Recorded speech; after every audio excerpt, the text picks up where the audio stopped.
First one of the morning on this very rainy and miserable Saturday morning at Dynodaze. At least we've got a nice Honda to run.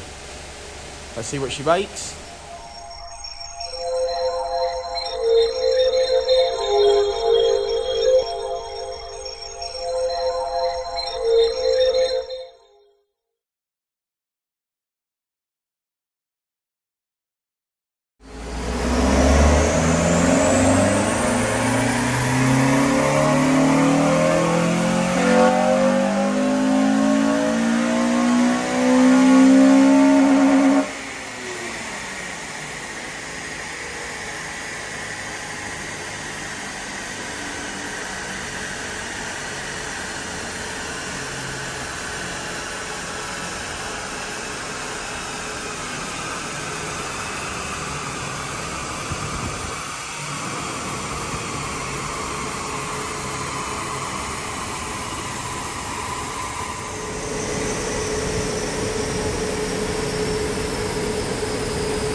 There she is.